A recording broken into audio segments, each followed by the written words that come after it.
saya itu didiagnosis gagal ginjal itu bulan Desember akhir ya, tahun 2022 waktu itu. Nah, dan kata dokter Bonar waktu itu diminta bikin simino dulu. Jadi simino ini sebenarnya kayak akses cuci darah gitu ya, pemirsa gitu. Jadi udah bikin simino, ternyata sebelum siminonya mateng, aku udah kolaps tuh waktu itu. Udah kolaps. Memang penyakit ginjal kronik itu yang jadi masalah itu tidak ada keluhan jika tidak sampai ke dalam kondisi akhir dari proses penyakitnya. Jadi yang kita sebut sebagai penyakit ginjal tahap akhir. Itu yang harus kita kerjakan. Ya, screening lah, itu namanya screening dari medical check up. Tanpa melakukan itu semua, pasien kita datang ke tempat kita selalu dengan kondisi terlambat. Itu yang jadi masalah sih sebetulnya.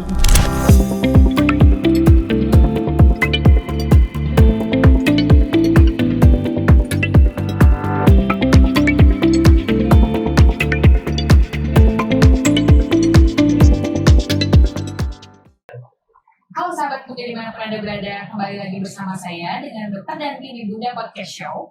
Jadi pada hari ini dalam rangka memperingati Hari Ginjal Sedunia yang jatuh pada tanggal 14 Maret 2024, di podcast ini kita akan membahas seputar kesehatan ginjal with an expert, dan narasumbernya itu sudah saya hadirkan bersama saya. Sudah hadir Dr. Bonar, spesialis penyakit dalam, konsultan ginjal dan hipertensi, serta ada Mbak Iven. Mbak Iven ini adalah salah satu pasien di Rumah Sakit Umum Bunda yang terdiagnosis gagal ginjal. Halo dokter dan Mbak Iven. Selamat pagi. Selamat pagi. Salam sehat semua. Salam sehat dokter. Salam Terima sehat. kasih sudah menyempatkan waktunya hari ini untuk Ya. Dokter Bonar dan Mbak Iven juga. Jadi hari ini kita akan lebih ngobrol-ngobrol santai dok ya. Baik. Sekalian dokter mengedukasi dan Mbak Iven sebagai orang awam boleh bertanya langsung ke Dokter Bonar. Ya. Kalau ada pertanyaan-pertanyaan yang mau ditanyakan seputar gagal ginjal dan keluhan-keluhan yang Mbak Iven derita.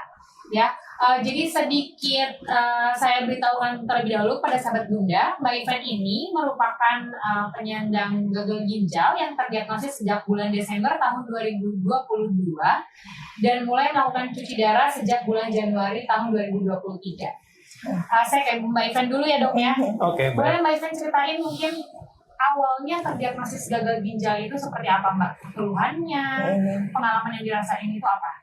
Oke, thank you dok pertanyaannya. Jadi saya itu didiagnosis gagal ginjal itu bulan Desember akhir ya, tahun 2022 waktu itu. Nah, sebenarnya kalau dibilang gimana caranya aku tahu kalau aku gagal ginjal itu, waktu itu aku memang lagi general check up aja gitu, biasa gitu, kayak general check up biasa. Nah, waktu itu ada satu tes yang require untuk namanya itu tuh MRI kontras ya, mungkin udah sering denger ya pemirsa semuanya gitu. Jadi aku harus MRI dan karena kontras jadi aku harus cek urium sama kreatinin gitu untuk memastikan bahwa ginjal aku tuh dalam keadaan baik gitu ya. Nah pas cek urium kreatinin itu ternyata udah tinggi banget dan ternyata aku fungsi ginjalku tuh udah 3% waktu itu gitu. Nah waktu itu sama orang laboratoriumnya dibilang diminta buat langsung ketemu sama internis gitu atau konsultan ginjal hipertensi waktu itu. Nah dengan ada rekomendasi dari teman waktu itu ya akhirnya aku diminta buat ketemu sama dokter Bonar waktu itu. Udah searching tuh kan kayak di Google gitu, dia dicari tahu gitu. Iya dokter Bonar tuh siapa sih gitu, praktek di mana, terus ya udah akhirnya aku ke Bunda waktu itu langsung ketemu sama dokter Bonar buat konsultasi, dan kata dokter Bonar waktu itu diminta bikin simino dulu. Jadi simino ini sebenarnya kayak akses cuci darah gitu ya, pemirsa gitu. Jadi udah bikin simino, ternyata sebelum siminonya mateng aku udah kolaps tuh waktu itu. Udah kolaps. Mungkin udah nih, aku balik dulu ke dokter Bonar. Mungkin bisa dok dijelasin dulu dok singkat. Sebenarnya gagal ginjal itu apa? Terus apakah memang bisa tanpa keluhan seperti Mbak Iven nih kan? Maksudnya tiba-tiba aja ucuk-ucuk disuruh cek fungsi ginjal ternyata udah tinggal 3%. Mungkin boleh dok di-sharing dulu ke sahabat Bunda. Baik. Begini, jadi sahabat Bunda ya, sahabat Bunda, memang penyakit ginjal kronik itu yang jadi masalah itu tidak ada keluhan jika tidak sampai ke dalam kondisi akhir dari proses penyakitnya. Jadi yang kita sebut sebagai penyakit ginjal tahap akhir.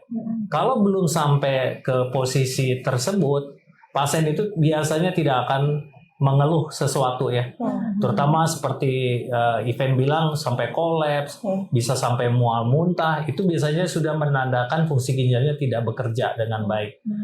Nah, kalau memang itu ada tanda-tanda menjadi kondisi masuk ke dalam kondisi gagal ginjal, ya memang harus dipersiapkan. Makanya Ivan datang ke tempat kita itu udah dipersiapkan untuk melakukan tindakan persiapan operasi seperti akses vaskuler.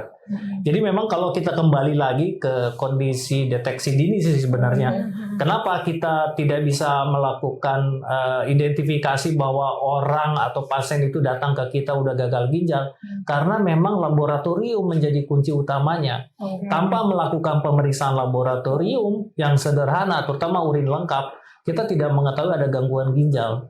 Nah, dengan kondisi seperti kelainan di dalam urin, baru kita melakukan pemeriksaan yang lain seperti laboratorium fungsi ginjal, USG atau imaging apa sih namanya, USG itu ya, pemeriksaan yang menggambarkan ginjalnya masih baik atau tidak. Itu yang harus kita kerjakan. Ya, screening lah itu namanya, screening dari medical check up. Tanpa melakukan itu semua, pasien kita datang ke tempat kita selalu dengan kondisi terlambat, itu yang jadi masalah sih sebetulnya.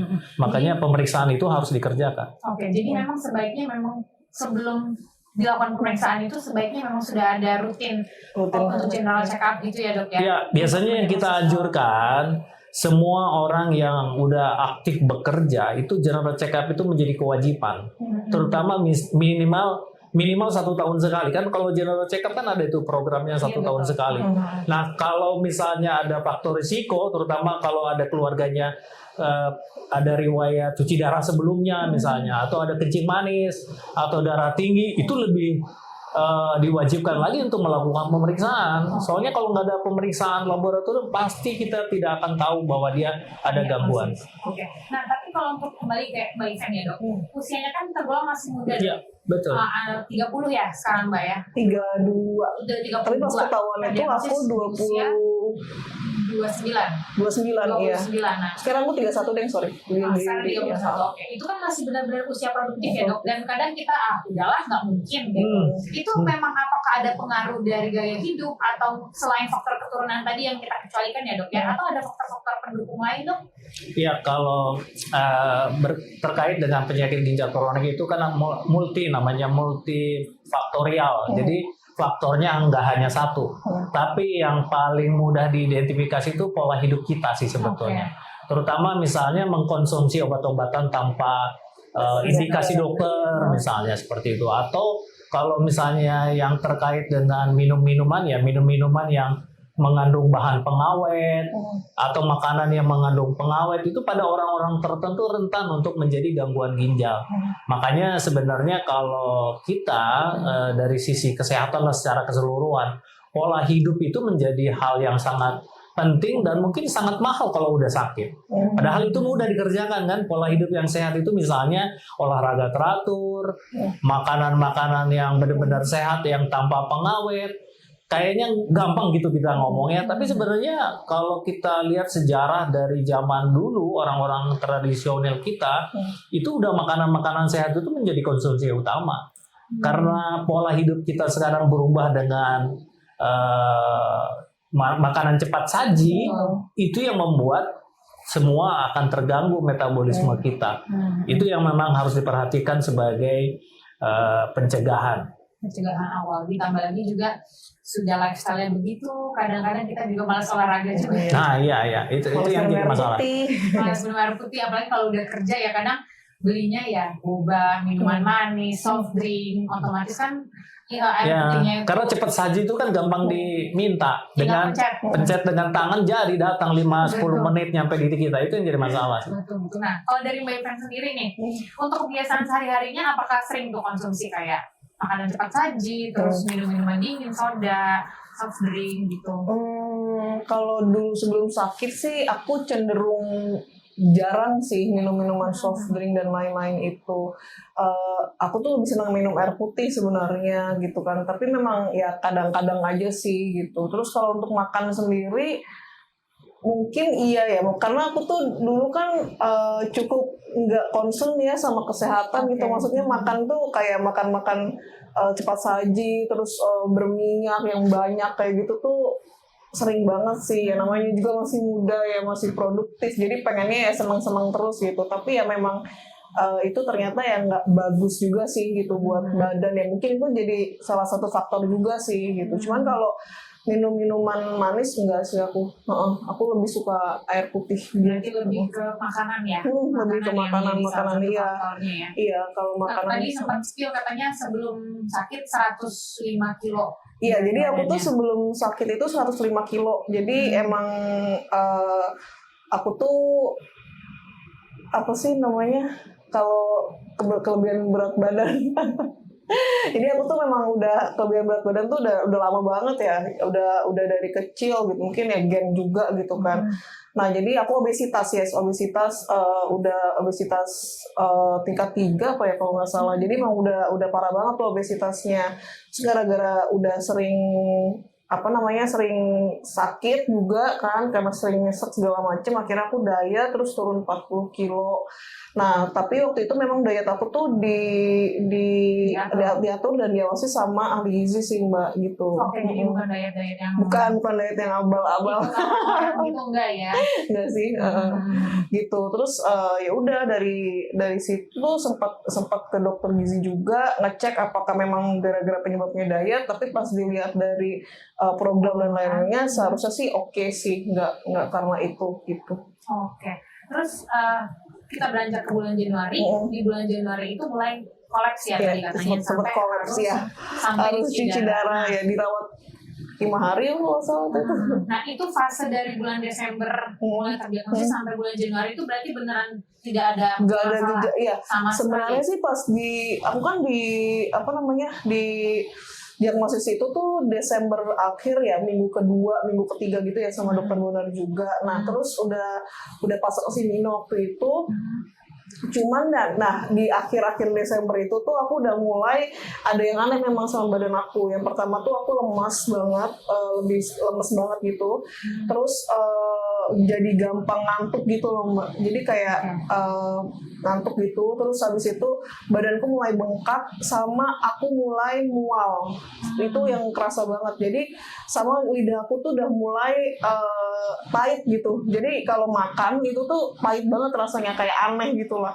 Sama maaf ya, kayak nafas aku tuh udah bau logam gitu. Jadi waktu itu tuh aku udah tahu nih kayaknya udah mulai bereaksi gitu gagal ginjal aku gitu. Terus ya udah akhirnya pas dicek lagi waktu itu ke Bunda juga, ketemu dokter Bonar, ternyata HB aku udah 3, terus fungsi ginjal aku tinggal 1% gitu. Jadi langsung diputusin udah kamu rawat inap aja.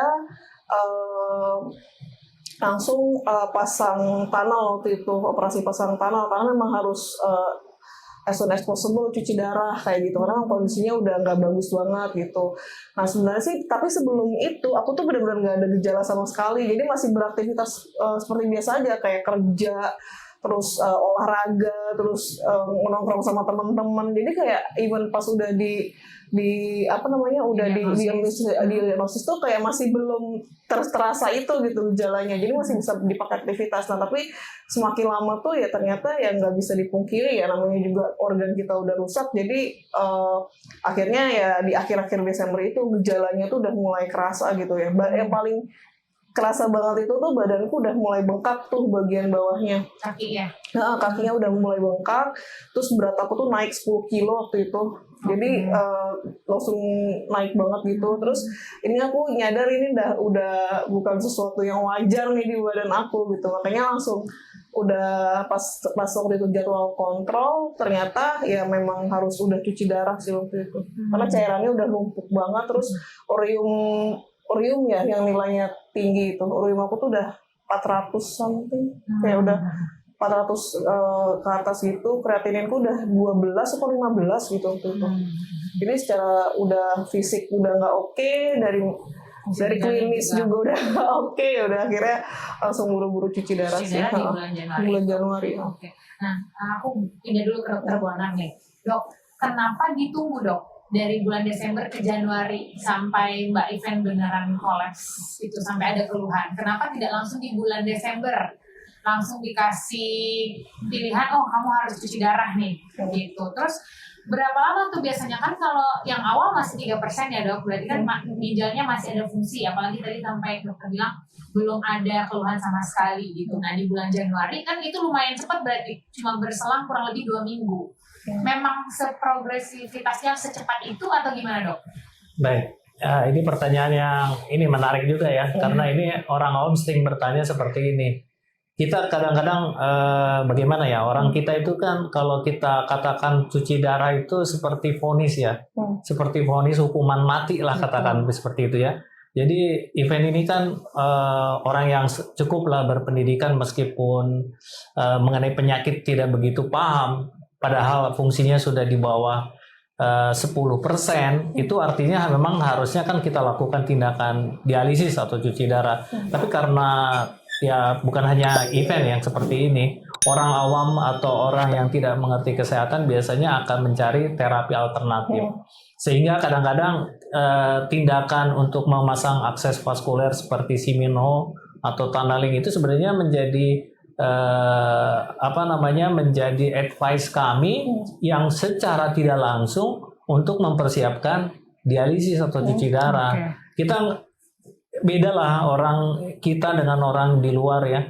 Kalau orang kita itu kan harus pelan-pelan ya, harus bertahap. Apalagi kalau pasien itu baru ketemu kita datang terus kita katakan langsung cuci darah, pasti dia akan lari ke tempat yang lain. Apalagi terapi alternatif itu kan cukup banyak ya, sehingga saya sih kasihan sebetulnya sama pasien, karena kalau langsung dia mencari terapi alternatif akan makin jelek itu kondisinya. Makanya kita persiapkan dengan akses vaskuler. Jadi kembali lagi, kalau pertanyaannya adalah kapan sih pasien gagal ginjal harus dilakukan cuci darah? Sebenarnya ada persiapan. Jadi persiapannya itu sebelum masuk dalam kondisi gagal ginjal tahap akhir yang fungsi ginjalnya atau EGFR-nya kurang dari 15, itu udah harus benar-benar dipersiapkan dengan baik jauh sebelum kejadian itu ada. Nah, yang berikutnya adalah kalau pasien itu belum ada keluhan, terus kemudian kencingnya masih banyak, biasanya kompensasi tubuhnya masih terjadi, proses adaptasinya masih terjadi. Jadi pasien itu merasa sehat. Makanya tetap kita katakan di dalam catatan khusus kepada pasien adalah jika ada keluhan harus segera ke rumah sakit, karena memang kondisi seperti itu harus cuci darah, nggak ada yang lain. Tapi memang ya bertahap lah untuk memberikan tahapan pengertian atau pemahaman mengenai gagal ginjal kronik tahap akhir itu tidak mudah. Dan itu memang tugas kita bersama dari tim kesehatan untuk memberikan penyuluhan secara bertahap, terutama seperti sekarang kan dalam Hari Ginjal Sedunia selalu kita memberikan informasi dan edukasi mengenai penyakit ginjal kronik yang tidak ada keluhannya sama sekali. Dan itu harus dipahami dulu sama pasien. Kalau tidak dipahami, mereka tidak akan mau. Itu masalahnya sih sebetulnya. Berarti ujung-ujungnya ya dok, semua pasien dengan gagal ginjal itu harus dicuci darah. Kalau kayak gitu dok? Ya kalau kita pilihan ya, pilihan dialisis atau cuci darah, sebenarnya darahnya nggak dicuci sih. Makanya kita selalu bicara dialisis. Jadi dialisis itu kan proses yang kita anggap sebagai terapi pengganti ya. Nah, terapi pengganti yang kita ketahui saat ini adalah dengan dialisis melalui unit mesin atau dialisis melalui rongga perut. Nah, pilihan yang lain adalah transplantasi ginjal. Tapi itu membutuhkan usaha yang lebih berat karena membutuhkan donor. Kan donor tidak tersedia. Jadi kita selalu menganjurkan kalau mau transplant, donornya dari keluarga. Biasanya begitu. Itu mungkin secara ringkas lah. Kalau terapi pengganti ginjal itu memang ada beberapa pilihan. Berarti kalau begitu kan sekarang banyak nih orang awam masih yang tadi dokter bilang juga. Kalau udah cuci darah, kamu harus cuci darah seumur hidup. Biasanya kan orang-orang tuh, aduh, malas yang pertama ya dok, bener gak? Betul. Iya kan, terus kayak masa saya seumur hidup harus setiap hari ke rumah sakit minimal 2 kali seminggu gitu dok. Berarti sebenarnya efek samping dari gagal dari cuci darah ini sendiri lebih banyak kebaikannya ya dok untuk pasien-pasien dengan gagal ginjal daripada tidak dilakukan cuci darah? Iya, saya kira namanya cuci darah atau dialisis itu kan terapi pengganti sebetulnya. Jadi tanpa dilakukan tindakan yang lebih lanjut seperti transplant, ya pasien itu akan tergantung dengan dialisis maupun CAPD atau dialisis melalui perut. Nggak ada pilihan lain karena fungsi ginjalnya sudah tidak bekerja. Justru itulah gunanya dialisis maupun CAPD untuk mengganti fungsi ginjalnya yang sudah sangat minimal.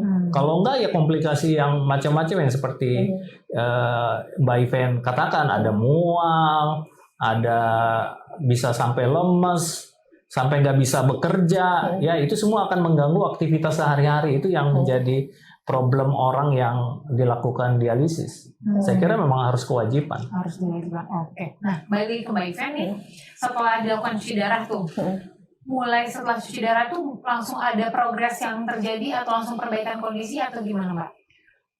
Oke, kalau untuk cuci darah sendiri sebenarnya nggak langsung sekali cuci darah langsung membaik gitu, enggak ya. Jadi sebenarnya ini mau cerita aja ya dok ya. Jadi sebenarnya cuci darah itu tuh nggak yang orang kan mikirnya kayak oh ya udah gue sekali cuci darah langsung sehat lagi gitu kan, jadi bisa aktivitas lagi kayak normal segala macam. Sebenarnya tuh enggak gitu. Jadi aku tuh baru memang beda-beda ya, mungkin setiap orang itu berbeda-beda. Cuman di kondisi aku itu waktu itu aku bisa dibilang setelah 2-3 bulan cuci darah baru kondisi aku tuh stabil gitu. Jadi udah nggak lemes, udah nggak mual dan lain-lain. Jadi memang itu beda-beda ya tiap pasien gitu.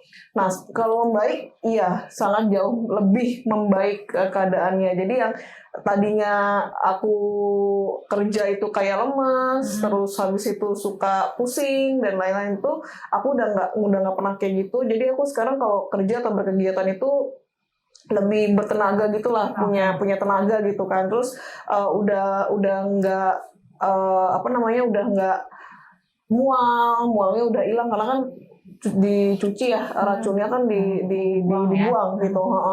Gitu. Sebenarnya sih yang aku coba mau share juga ya ke sahabat Bunda, jangan takut sih cuci darah. Maksudnya kalau misalnya memang dari dokter memang merekomendasikan cuci darah, better ya ikutin aja gitu. Memang cuci darah gitu karena banyak banget case-case yang aku lihat di lapangan gitu ya. Jadi sebelum cuci darah ya tadi yang seperti dokter Bonar bilang ya dok ya gitu. Jadi mereka tuh akan pasien itu akan mencoba untuk mencari cara gitu alternatif yang lain, pengobatan lain yang memang mungkin lebih lebih pendek gitu jangka waktunya. Kalau cuci darah kan panjang ya, seumur hidup gitu. Nah ini tuh mereka tuh cari pengobatan lain, entah dari alternatif lah, dari sekarang lagi in banget DNA salmon. Nanti kita bahas ya dok ya, DNA salmon nih penasaran gitu kan, kayak banyak banget gitu kan yang nawarin aku DNA salmon dan lain-lain gitu. Nah mungkin akan memperbaiki keadaan secara fisik, tapi menurut aku itu kayak placebo aja nggak sih gitu ya dok ya. Ini efek placebo aja ya gitu. Jadi sebenarnya dialisis itu sangat-sangat membantu kita sebagai pasien gagal ginjal sih gitu. Instead of kayak kita cari-cari alternatif pengobatan lain yang memang secara riset itu belum terbukti bagus gitu loh, terbukti bisa menyembuhkan gitu. Karena di case-case yang aku lihat bahkan mereka tuh ada yang bahkan meninggal dunia karena nggak mau cuci darah gitu. Bahkan mengganti terapi cuci darahnya itu dengan misalnya minum-minuman herbal, terus makan makanan yang makan yang kayak herbal kayak suplemen kayak gitu. Jadi ya mungkin bisa obrolin dulu nih ke dokter ginjalnya, ke dokter internisnya apa yang mau dikonsumsi sih kayak gitu. Terus untuk penjadwalannya sendiri biasanya berapa kali seminggu tuh? Aku seminggu 2 kali. Seminggu 2 kali, tapi kalau pas lagi naik banget seminggu 3 kali. Aku bandel mbak ya. Masih nakal ya. Nah dok, ada yang membedakan nggak sih dok? Ada yang pasien-pasien itu 1 kali seminggu, 2 kali seminggu, atau 3 kali seminggu. Itu perbedaannya apa ya dok ya? Ya itu pertanyaan yang sangat medis ya. Jadi dialisis itu sebenarnya aturan dari apa namanya ya, asosiasi internasional lah katakan seperti itu. Dialisis yang benar itu adalah minimal 3 kali seminggu sebetulnya. Tapi karena kita ini kan selalu akan terkait dengan apa namanya insurans ya, BPJS dan lain sebagainya itu, memang mereka kesanggupannya untuk mengcover tindakan kesehatan itu rata-rata 2 kali seminggu dari zaman dulu. Makanya untuk merubahnya itu memang agak sulit. Dan secara internasional di negara tetangga aja sebenarnya dialisis itu 3 kali seminggu. Tapi hitungannya sih sebenarnya bukan 3 kali atau 2 kali seminggu. Tapi rekomendasinya adalah waktu atau jam. Jadi kebutuhan dialisis itu per minggu rata-rata 10-12 jam. Jadi kalau kita bagi 3 kali 4 jam. Jadi sebenarnya itu minimal itu sebenarnya. Makanya sekarang kalau tidak terkait dengan BPJS atau dengan asuransi kesehatan yang ideal itu sebenarnya tiap hari. Karena kan ginjal kerjanya 24 jam. Sedangkan dialisis atau yang kita katakan cuci darah itu kan hanya 4-5 jam aja setiap kali tindakan. Jadi sebenarnya kalau dibandingkan dengan orang normal itu masih belum normal banget. Iya. Jadi itu sebenarnya prinsip dasarnya. Terus dari Mbak Ivan sendiri itu termasuk mengganggu aktivitas nggak sih Mbak untuk cuci darah? Karena kan kadang-kadang orang nih kan saya harus kerja gitu, saya harus menyempatkan waktu untuk cuci darah tuh kayak 24 jam dalam sehari aja untuk saya kerja tuh kurang loh, apalagi harus cuci darah. Itu sebenarnya gimana? Kalau dari aku sih, alhamdulillah enggak sih Mbak, karena aku masih ada jatah WFH kan. Jadi, jadi kalau sambil kerja itu aku sambil cuci darah, jadi sambil laptopan gitu. Jadi bisa ya, tidak menghambat ya? Bisa. Jadi kan orang kan mikirnya tuh kalau cuci darah tuh harus tiduran gitu kan, harus diem aja, enggak kok. Cuci darah sambil makan, sambil kerja, sambil closing sama suster-suster.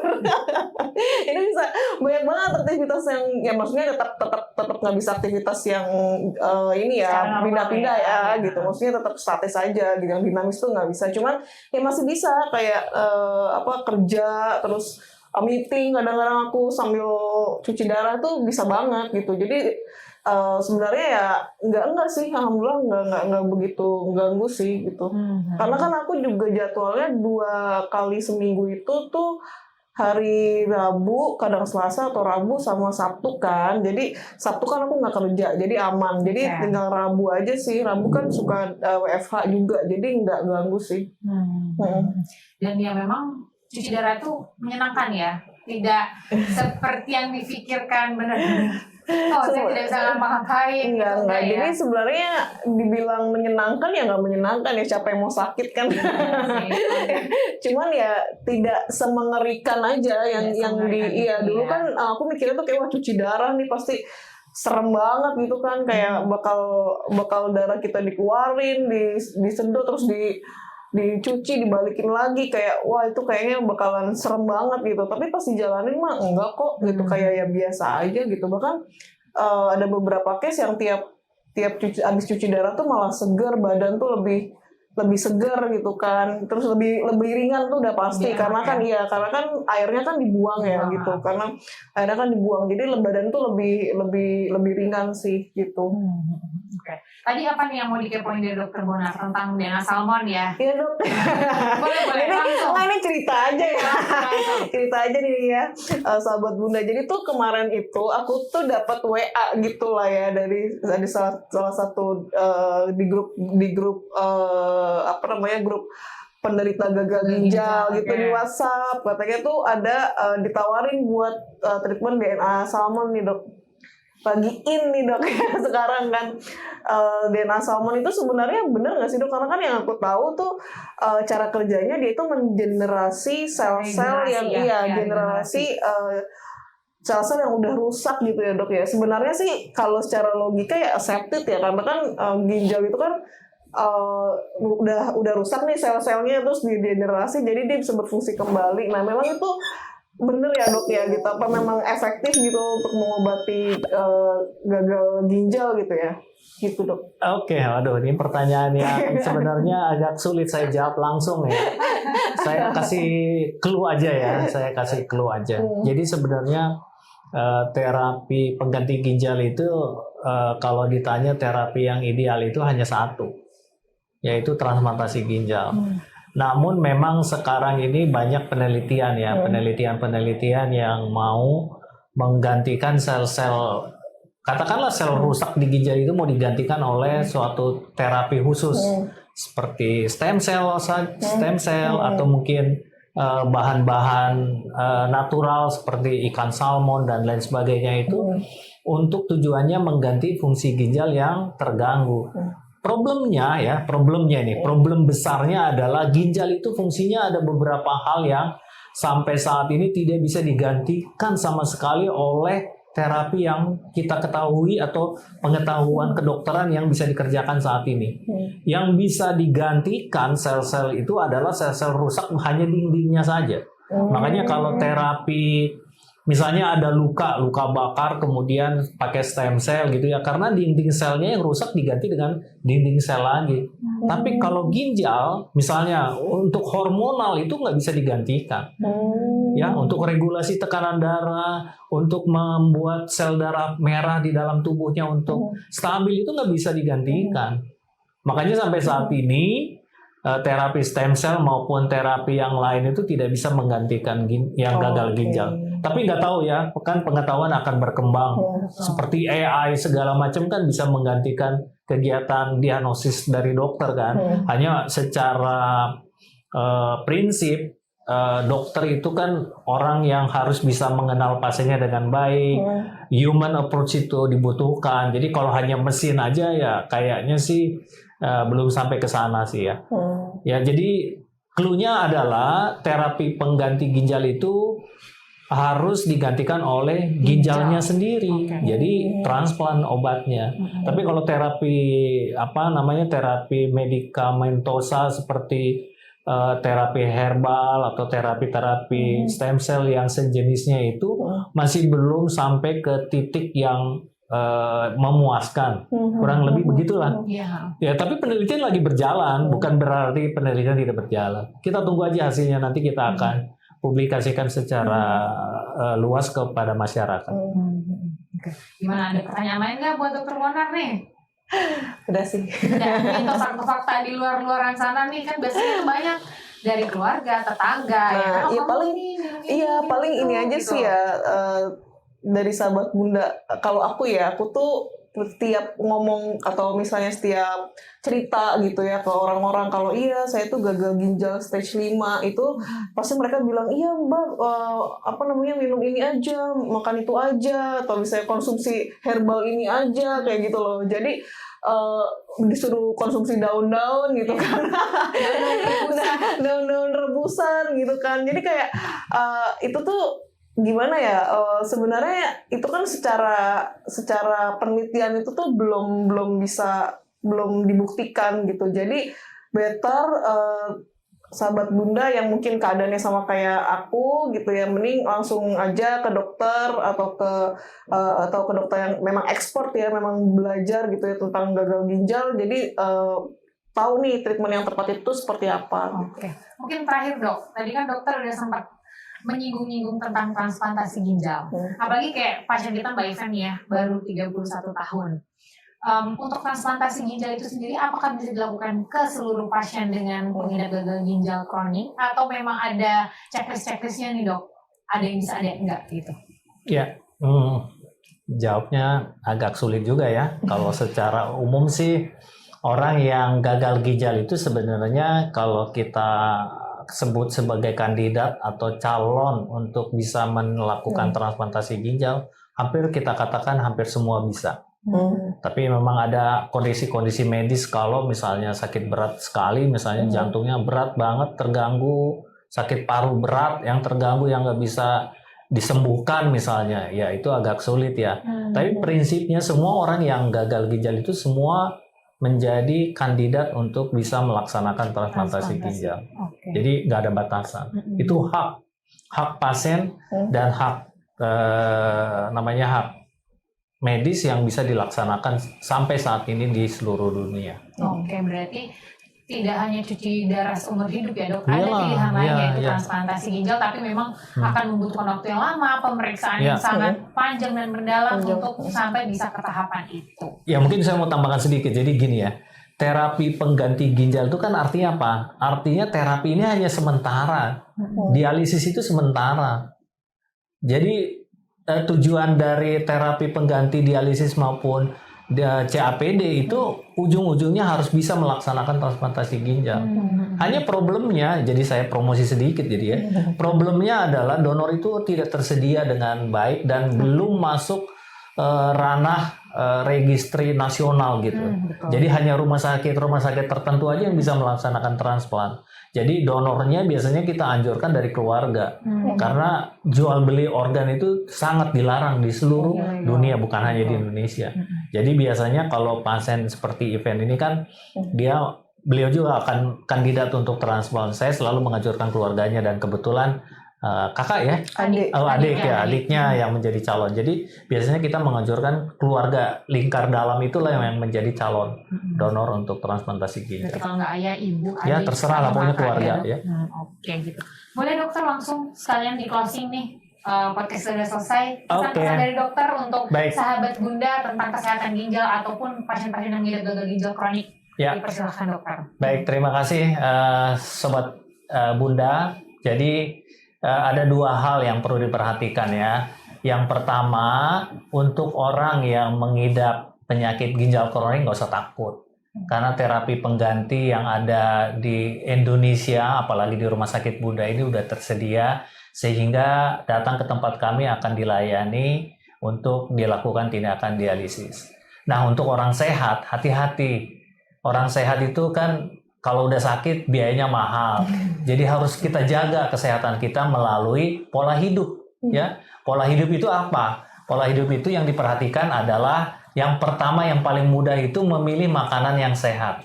Nah, artinya makanan sehat itu yang paling gampang kita identifikasi adalah makanan yang tidak terlalu cepat mengambil makanan cepat saji. Jadi makanan yang organik, makanan yang ada di nenek-nenek moyang kita dulu sampai sekarang sudah hampir banyak ditinggalkan dan berpindah ke makanan cepat saji, sebenarnya itu kurang sehat. Dan yang kedua, jika keluarga kita ada yang penyakit ginjal kronik atau penyakit jantung atau penyakit stroke, artinya Bapak Ibu harus melakukan general check up secara rutin.